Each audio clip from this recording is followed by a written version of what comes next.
Biden tries ripping us all off again, a mansion tax backfires hilariously in Los Angeles, and do I actually agree with a Marxist feminist TikToker for once? We're going to break all that down and more on today's episode of Bradverse, everyone. Thanks so much for joining me again for this daily series where I take on politics, the internet, and everything else from a center-right independent perspective. I really appreciate everybody who tuned in to yesterday's episode. We're already over 20,000, and I really appreciate all your feedback and positivity. I'll even respond to some of your comments at the end of today's show. Don't forget to consider subscribing, sticking around, and hit that like button to show your interest, and always comment with your thoughts. I always read the comments, even the ones that aren't very nice. So do all of that, and now let's get into it. So up first, we've got to talk about a huge announcement President Biden just made about cancellation of student loans. Now, you'll probably remember that a little while back, the Supreme Court struck down President Biden's attempt to cancel about $400 billion of student loan debt, which really means make taxpayers pick up the bill for it. There's no such thing as cancellation, really, because they said that he did not have the power to do it unilaterally without Congress, and Congress had repeatedly refused to pass a law enacting this kind of debt cancellation. So President Biden responded to the Supreme Court's ruling like any good statesman would. He acknowledged the limits of his power and committed himself to going through the proper process and channel to get his agenda done by convincing Congress and having them pass legislation. Just kidding, he didn't do that at all. He's back out with another attempt to enact executive order style student debt relief without Congress, without legislation, once again trying to work around the Supreme Court, work around the legislative branch to force taxpayers to absorb the hit for other people's student loans. Here's the video he dropped with his big announcement on Monday. From day one, my administration has been committed to fixing the broken student loan system and making sure higher education is a ticket to the middle class, not a barrier. My administration has approved debt cancellation for 4 million Americans through various actions.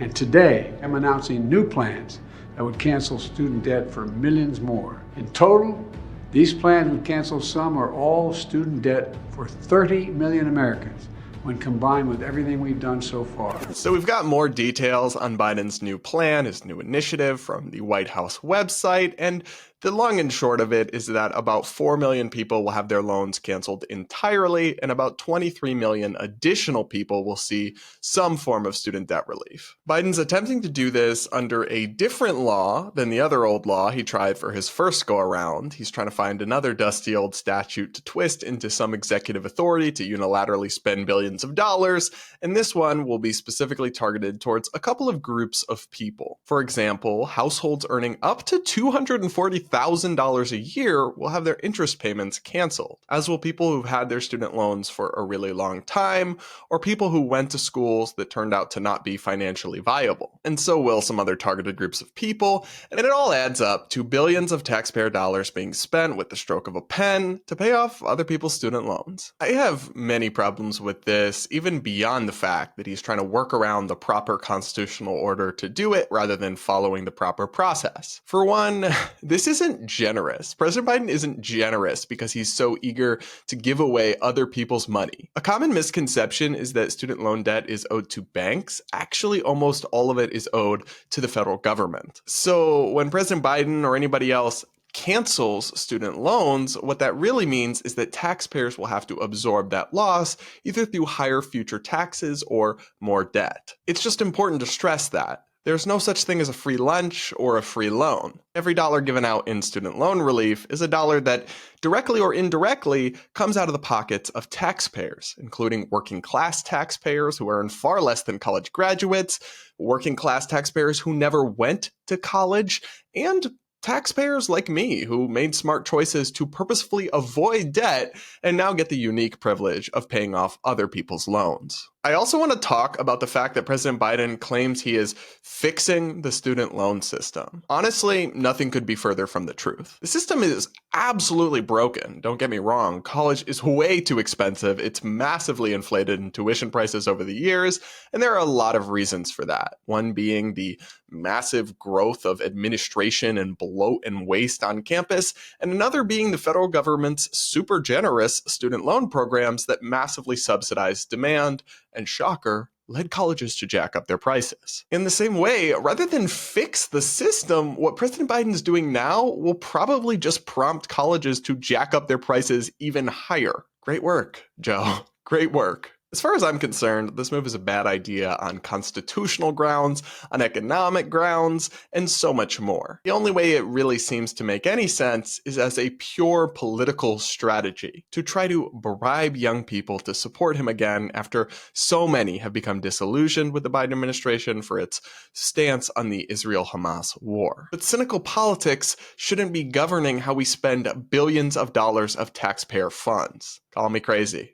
That's just what I think. Let me know in the comments if you support President Biden's plan, and if so, why, or if you agree with me. I love hearing from people in my audience who agree with me, but I also like hearing from people who disagree with me, so do let me know. Now, let's head over to Los Angeles, because the Golden State is just the gift that keeps on giving in terms of far-left economic ideas that just constantly are going up in flames. One of the big issues in California, in the entire state, but also especially in urban areas like Los Angeles, is a lack of affordable housing. Housing prices there are truly exorbitant, and normal people can't afford to live there anymore, increasingly so.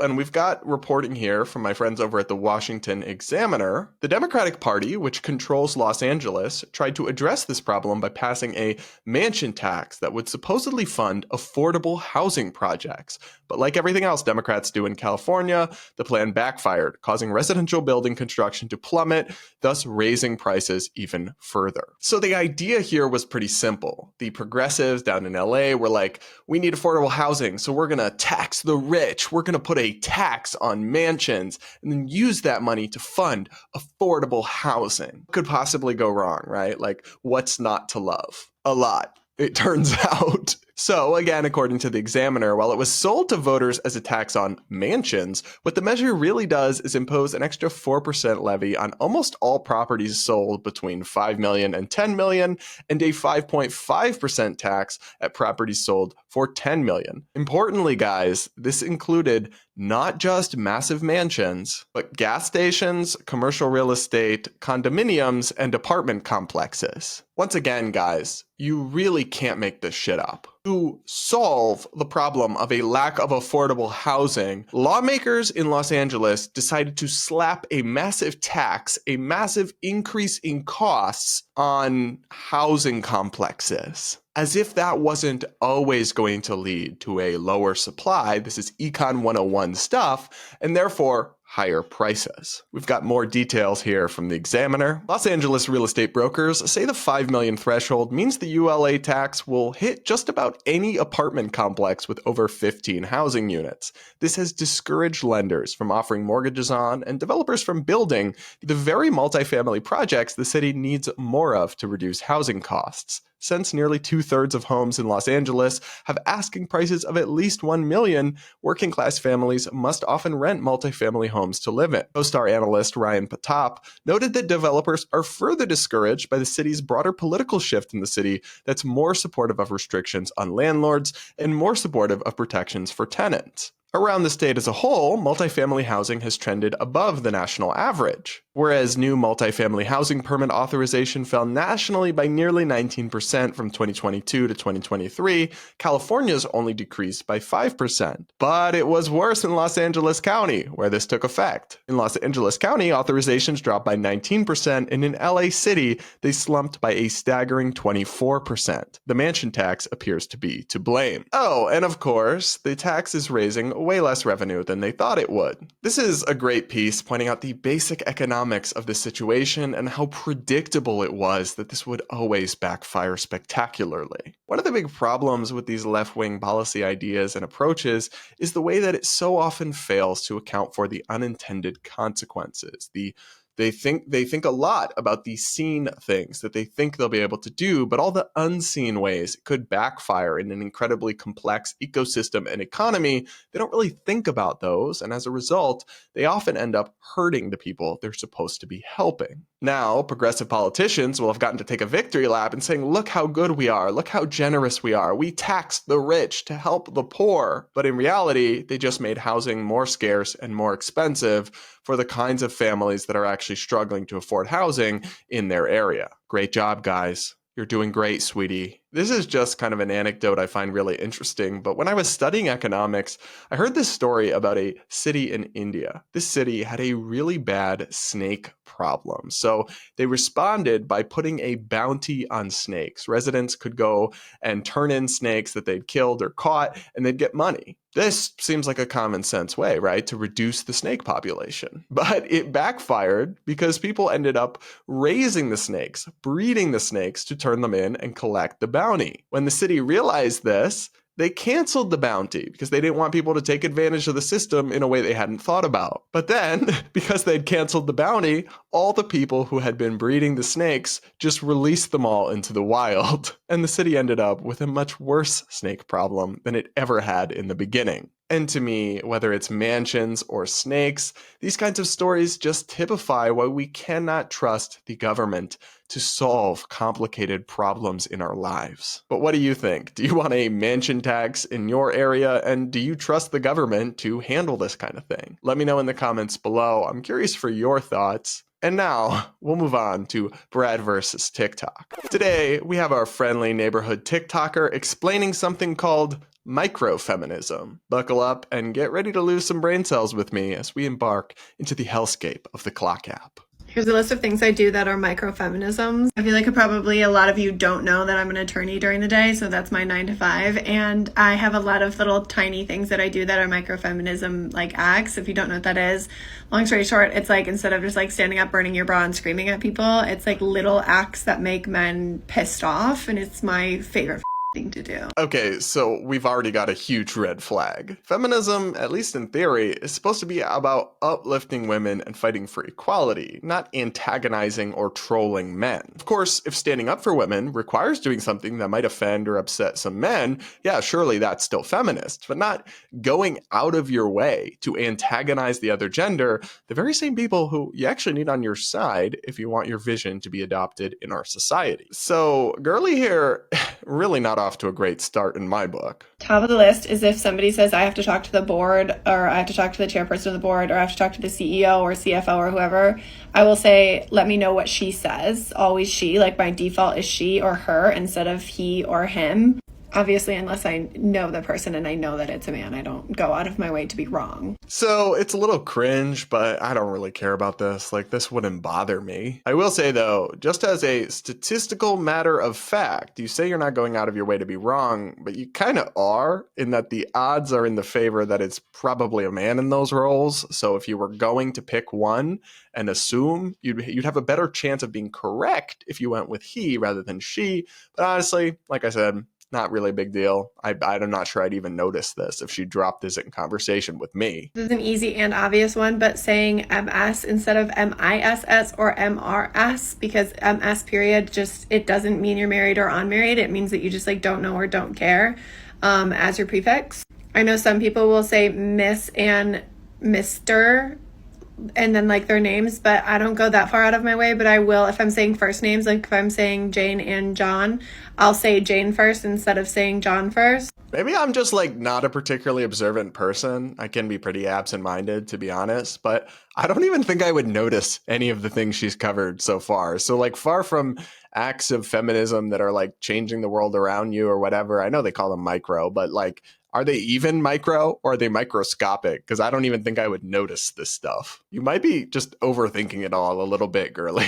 If I'm on an email with a bunch of people who do not outrank each other, obviously this is like if there's not a secretary, not a assistant, anything like that, and someone has to send like a calendar invite or a Zoom invite or something like that, I will ask the men in the group to send it, or like a specific man in the group, like, hey John, do you mind sending that? So I've probably done this at some point. I'm honestly, I actually, no, not probably. I'm sure I have done this, but it's kind of petty to like ask someone else to make the invite for the meeting, because in the time you spend emailing them, asking them, can you make a Zoom meeting? Can you make a calendar event or whatever? You could have just quick as heck done it. Like, I do think it's fine actually and important to not always just assume that female colleagues should have to do whatever secretarial duties there are, like planning meetings or taking notes or anything like that. But then you should be rotating it regardless of gender, not sticking it to the men to always do. Like, that also seems bad and not really feminist in the real sense. If a woman says something in an email, like they do some research and they have an opinion on something, and I think it's right, but I think more needs to get added, I will say, I think Jessica's 100% right. This is correct. I just want to add something like that. Like I'll affirm and then continue. But like if a man says it, I'll just say, I want to add, and I'll just go into whatever I'm going to add. And I think that part is just important because it's important to like cement, especially for women, to like boost confidence and just say like, hey, like call out to everyone else like, hey, they're right. They're smart. They're right. Anyway, I would love to know forms of microfeminism that you implement in your workplace. So maybe I'm crazy, but I just don't really care about most of the things in these videos, and I don't really think I'd notice them. So I'm not sure how much you're really accomplishing, but if it makes you happy to do this stuff, knock yourself out, I guess. This was trending on TikTok, though, this concept of microfeminism, and some of the comments were really interesting. One person said, I make sure to tell our married men customers to discuss my offer with their wife before signing on the dotted line. The looks I get are insane, and it fuels my heart. I don't know what job you're in, but if you're a salesperson, you should be just trying to get them to like sign no matter what, not trying to cause delays or possible roadblocks to them actually giving you the money. So your microfeminism might be coming at the expense of your job performance there, babe. Another person said, I got called Miss last name today by a disrespectful patient. I corrected him. It's actually Doctor last name. I do the same for female colleagues. So for me, that's not really a feminism thing because a male person, that happens to men as well, might happen more to women, to be honest, but regardless, I think that's just appropriate to stand up and say, no, I'm a doctor. Trust me, doctors, my boyfriend's a doctor. They go to school for a very long time to become doctors, and it is only fair that you refer to them as such. And so I think it's perfectly fair to point that out to anybody, regardless of gender. So, yeah. Another person says, when a group of male coworkers complete some kind of project or presentation, I say, great job, gentlemen, or great job, boys, in the same way professional men say, great job, ladies. Again, Cupcake, you might be overthinking it. Like, I wouldn't care if somebody said, great job, boys, to me. I'd be like, thanks. Like, that's not offensive. Like, you're just going out of your way to obsess over tiny things in a way I don't really think is productive. Another person said, at college, whenever somebody would ask if I was going to the blank game tonight, I would always continue the conversation, assuming they were talking about the women's team until corrected. Okay, that's just obnoxious because if we're being real, we know they're probably not talking about the women's team. Another person said, as an attorney, if I log into a Zoom deposition or hearing, if my male opposing counsel is on first, I always ask if they are the court reporter unless I know them. See, again, like that's just antagonistic and obnoxious. You know they're the opposing counsel. You know they're not the court reporters, so why are you purposefully misidentifying them? Another person said, I work at a call center, and when dads don't know their security code, I get to ask what's the middle name of your oldest child, and they never know. Bruh. If you're a dad and you don't know that, I'm giving you the side eye. Now, the hilarious thing about this microfeminism trend on TikTok that is on the Clock app, you are never, and I repeat, never woke enough. The far, far left of TikTok came and attacked and criticized these liberal feminists or these center left or left wing even, but just not far, far left feminists, and said that from a Marxist feminist perspective, their microfeminism was actually problematic. And I never thought these words would come out of my mouth, but I think I actually kind of agree with the Marxist feminists. Let's take a look at what they had to say. Microfeminism. That's certainly not a term I thought I would ever see floating around on this app. And as a Marxist feminist,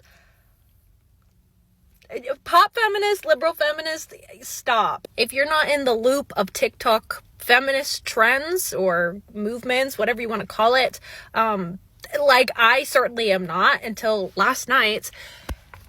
Let me give you a little insight. So there's a bunch of corporate girlies who are doing very, very, very small actions that are kind of giving like her story, not his story vibes, and writing it off as like feminist praxis.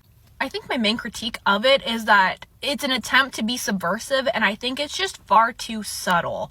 I think big picture, it's not going to have any sort of real impact, material impact. That might be a more concise way of putting it. But I also don't think that the men on the receiving end of this are going to know what's happening. And I think that's a problem, because that's who you are meant to be challenging, and like their ideology of like patriarchy that they have just been so deeply seeped in our society. Like, it's not doing anything to combat that. And also, I don't think it's opening up the floor for enough questions as to why you're doing those things. So in the full video, she definitely goes on to say some things I don't agree with. But as far as I'm concerned, at least in part, I agree with the Marxists.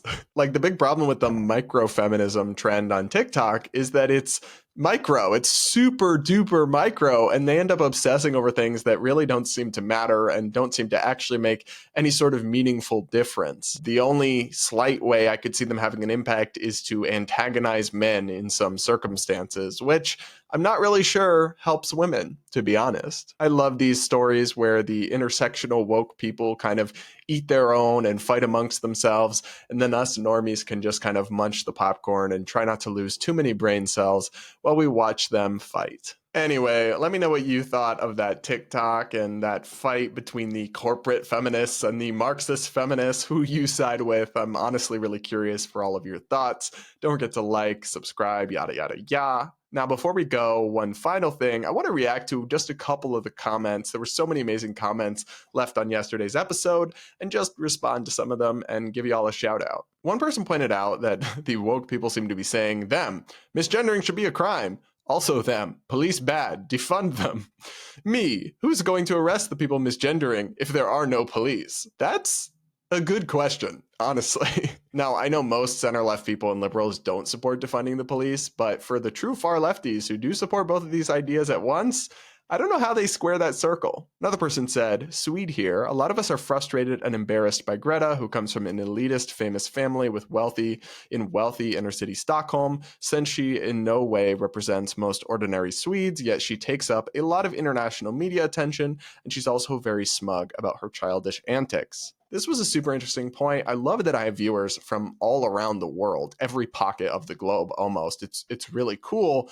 And I do feel for you on that one. We definitely have some representatives of America who get a lot of attention on the international stage who I'm not very fond of, and I don't think do a great job of representing us either. So I'm not judging all Swedes for Greta, and you guys, you shouldn't either. Finally, one person says, I don't use TikTok, and I do see the dangers of it, but I choose to parent my kids instead of demanding TikTok be banned. Yeah, I do agree with this. I have some sympathy for parents because of the ubiquity of social media and how hard it is to constantly keep tabs on your kids.